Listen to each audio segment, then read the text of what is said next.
দেশের পরিস্থিতি ঘোলাটে করে তোলার চেষ্টা হচ্ছে। প্রশ্ন হচ্ছে, কারা এই চেষ্টা করছেন, কেন করছেন? ঘুরে ফিরে হয়তো আমরা একই জবাবই পাবো, তারপরে কথাগুলো ক্রমাগত বলে যেতে হবে। আমি শিক্ষা উপদেষ্টার পদত্যাগ দাবি নিয়ে কথা বলছি। গতকাল হয়তো আমরা খেয়াল করেছি, তাকে এই প্রশ্ন জিজ্ঞেস করা হয়েছিল। তিনি তার জবাব সাংবাদিকদেরকে দিয়েছেন। তিনি বলছেন তিনি নিজে মনে করেন না যে তার দিক থেকে কোনো অবহেলা বা ভুল হয়েছে। মানে যেটা নিয়ে ভুল হয়েছে এটা নিয়ে পদত্যাগ দাবি করা যায়, এটাও অবিশ্বাস্য। আমি আসবো সেই জায়গায়। তো তিনি বলছেন সেটা তিনি মনে করেন না, কিন্তু তার তো নিয়োগকর্তা রয়েছে, তিনি প্রধান উপদেষ্টাকে ইন্ডিকেট করেছেন তারা যদি মনে করেন তাহলে তিনি চলে যাবেন। খুবই স্মার্ট একটা জবাব, সঠিক একটা জবাব।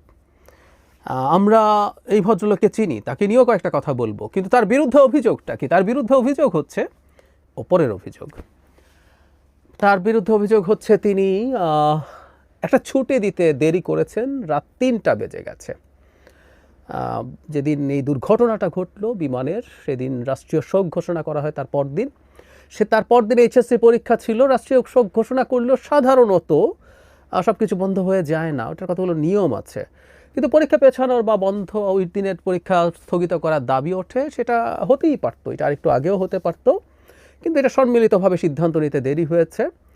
এবং সেটাকে কেন্দ্র করে তার পরদিন সচিবালয় ভেঙে চুরে ঢুকে যায় স্টুডেন্টরা, এবং এই ঢুকে যাওয়ার পর যে সচিব ছিলেন তাকে সরিয়ে দেওয়া হয়।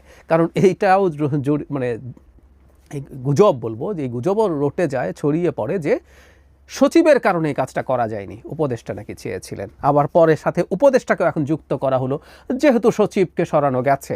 এই যে সচিবকে সরানো এরকম চাপের মুখে, এটা অবিশ্বাস্য, এবং এগুলো এই প্রবলেমগুলো তৈরি করে। আমি মনে করি মানে দুর্ঘটনার পরদিন দুটো জায়গায় এক ধরনের মবের শক্তি পরীক্ষা করা হয়েছে, কিভাবে মব তৈরি করা যেতে পারে কিনা। মব, এগুলোকে আসলে বলাও এক ধরনের অদ্ভুত ব্যাপার হবে, এগুলোর বাইরে থেকে দেখতে মব মনে হয়, কিন্তু এর পেছনে সুনির্দিষ্ট পরিকল্পনা আছে। আমরা সেটা নিয়েও কথা বলবো। আমরা খেয়াল করি একটা সিদ্ধান্ত নিতে দেরি হয়েছে, কিছুটা দেরি হয়েছে, রাত 3টায় এই সিদ্ধান্ত জানা গেছে। এটা নিয়ে কিছুটা মিসম্যানেজমেন্টের অভিযোগও যদি করি, সেটা সচিবের পর এখন উপদেষ্টাকেও সরিয়ে দিতে হবে। মানে জনাব সিআর আবরারকে আমরা চিনি, দীর্ঘদিন থেকে চিনি। শেখ হাসিনা বিরোধী আন্দোলনে বা বাংলাদেশের গণতন্ত্রের পক্ষে, মানবাধিকারের পক্ষে, জরুরি কথা, দীর্ঘদিন লিখে গেছেন, কাজ করে গেছেন, তার প্রতিষ্ঠানের মাধ্যমেও কাজ করে গেছেন বিভিন্ন রকম শ্রেণীর মানুষের সাথে। মানে আমাদের গভীর শ্রদ্ধা পাওয়ার মতো একজন মানুষ তিনি। সেই মানুষটা আমরা এটাও বুঝতে পারি অহেতুক পদার্থ করে থাকার মানুষ নন। আবারও বলছি, আমরা অনেকেই তাকে খুব কাছ থেকে অনেক দিন থেকে চিনি, তার অ্যাক্টিভিজম দেখেছি।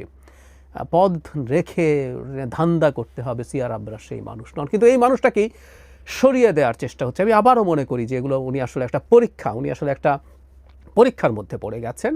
কিছু মানুষজন তাদের শক্তি পরীক্ষা করছে সিআর আবরারকে তারা সরাতে পারেন কিনা, আর সেটার জন্য। কারণ আবারও বলছি, যে অপরাধের কথা বলা হয়েছে কোট আনকোট, সেই অপরাধ যদি কেউ অপরাধও বলেন বা ভুলও বলেন, তার জন্য তাকে সরে যাওয়া তো দূরেই থাকুক, সচিবকেও তার সরে যাওয়া মানে তার একেবারে চাকুরিচ্যুতি। সচিবকে অন্য জায়গায় হয়তো নেওয়া হবে, সেই সচিবেরও সরে যাবার কথা ছিল না, কোনোভাবেই ছিল না। আমি দ্ব্যর্থহীন ভাষায় এই কথা বলতে প্রস্তুত আছে। সেই সচিবের বিরুদ্ধে আগে আর কোনো অভিযোগ আছে কিনা, তিনি শেখ হাসিনার সময় কী করেছেন জানি না। আবার উল্টো কথাও শুনছি, তিনি শেখ হাসিনার সময় খুবই ডেপ্রাইভড ছিলেন, এবং তিনি নাকি মানুষ হিসেবে বা তার কাজের দিক থেকে ভালো।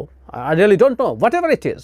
ইভেন উনি তো ওই পদে ছিলেন, যে অভিযোগে তাকে সরানো হলো সেটা কোনোভাবেই জাস্টিফায়েবল না।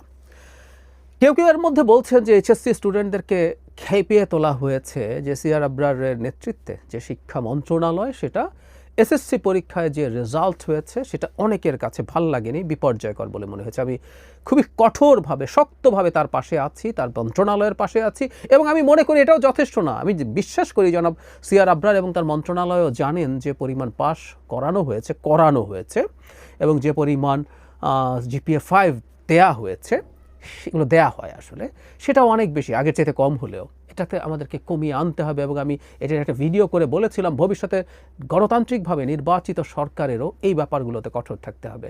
শোনা যায় একটা গুজব রটিয়ে দেওয়া হয়েছে যে তিনি তো এটাও করতে পারেন, যেহেতু ওখানে করেছেন, এইচএসসির রেজাল্টেও এরকম কিছু হতে পারে, সুতরাং তাড়াতাড়ি তাকে সরাও। সেটাও অনেক এইচএসসি পরীক্ষার্থীকে রাস্তায় নামতে এবং এই ধরনের মব তৈরি করতে উৎসাহিত করেছে, চাপ তৈরি করতে উৎসাহিত করেছে। আমি যে কথা বলছিলাম, এটা আসলে একটা টেস্ট কেস। বাংলাদেশের সামনে ফেব্রুয়ারি মাসে নির্বাচন ঠেকানোর জন্য নানাভাবে নানান পরীক্ষা নিরীক্ষা হচ্ছে। গতকাল আমি একটা ভিডিওতে জানিয়েছিলাম, আমি সিরিয়াসলি মনে করি এই যে লাশের সংখ্যা, সরকারের কিছু মিসম্যানেজমেন্ট আছে, কিন্তু লাশের সংখ্যা লুকানো হয়েছে, মারা গেছে অনেক বেশি মানুষ, লাশ লুকিয়ে ফেলা হয়েছে, এই গুজবটা সত্যিকার অর্থে মানে যে ক্লাসের ক্ষেত্রে এই গুজবটা ছড়ানোর চেষ্টা হয়েছে, সেটা এই ক্লাসের ক্ষেত্রে এফেক্টিভ হওয়ার কথা ছিল না, কিন্তু এটা হয়েছে, এটা ট্র্যাকশন পেয়েছে, এটা স্টুডেন্টদেরকে ক্ষিপ্ত করা গেছে। সেটার মাধ্যমে রীতিমতো দুজন উপদেষ্টা, যেখানে সিআর আবরার ছিলেন এবং সাথে ডক্টর আসিফ নজরুল ছিলেন এবং প্রেস সেক্রেটারি যারা রফিকুল আলম ছিলেন, তাদেরকে 9 ঘন্টা অবরুদ্ধ করে রাখা হয়েছে, তাদেরকে বেরই করা যাচ্ছিল না। এখানে তাদেরকে একটা সাধুবাদ দিয়ে রাখা, তারা ভয়ঙ্কর কোনো বল প্রয়োগ করে বেরোনোর চেষ্টা করেনি, তারা সমঝোতার মাধ্যমে চেষ্টা করেছেন। তাহলে খেয়াল করছি আমরা সেইখানে সেই পরিস্থিতি, এবং এবার আসলে চেষ্টাটা হচ্ছে খুবই ঠুনকো অভিযোগে এই ধরনের সাফল্য অর্জন করা যায় কিনা। আপনি কিছু স্টুডেন্টকে খেপিয়ে তুলতে পেরেছেন যথেষ্ট যে তারা গিয়ে সচিবালয়ের গেট ভেঙে ভেতরে ঢুকে গেছে এবং পুলিশের সাথে সংঘাতে জড়াতে হয়েছে, কারণ তারা ওখানে গিয়ে গাড়ি ভাঙচুর শুরু করেছিলেন।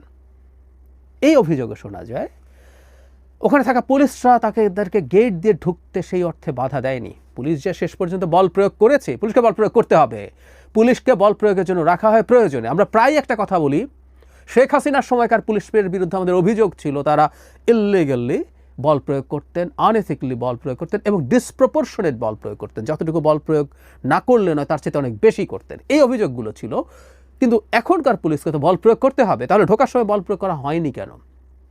এটা কি পরীক্ষা ছিল যে পুলিশের ব্যাপারে পুলিশ কিভাবে রিয়্যাক্ট করে, কিভাবে কাজ করে? এক কি police managed by some people যে তারা ঢুকতে দিয়েছে? কারণ সচিবালয় ভেঙে ঢুকে পড়া কিন্তু বাংলাদেশের আইন শৃঙ্খলা পরিস্থিতির উপর একটা বিরাট প্রশ্নবোধক চিহ্ন দিয়ে দেয়।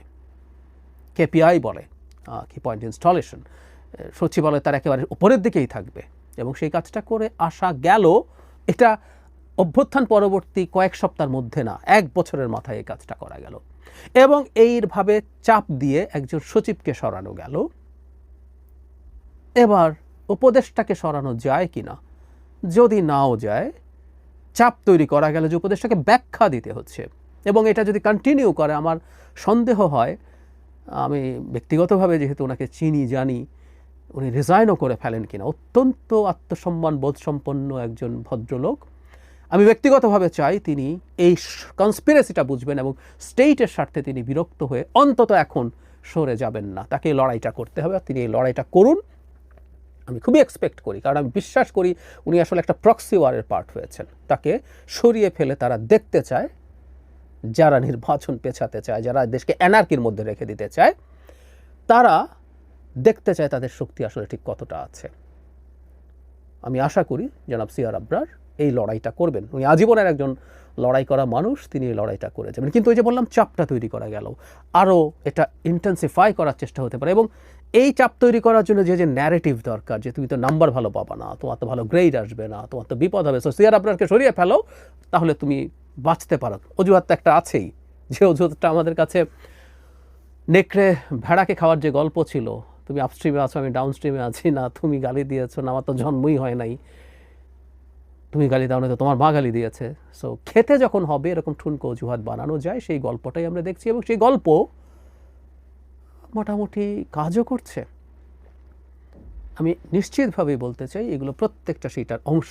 সামনেও আমি একেবারে ভবিষ্যৎবাণী করছি, সামনে তো এত বড় দেশ, নানান রকম দুর্ঘটনা, প্রবলেম, নানান কিছু ঘটবে। সরকার তো একটা আপাদমস্তক অথর্ব সরকার, সে নানানভাবে মিসম্যানেজও করবে এবং সরকারের একটা অংশ চাইবে আবার এগুলো এক্সাজারেটেড হোক। আমরা খেয়াল করি শিক্ষা উপদেষ্টার পদত্যাগ এইভাবে চাওয়া হয় ঘেরাও করে, স্বরাষ্ট্র উপদেষ্টার পদত্যাগটা চাওয়া হয় না, তাই না?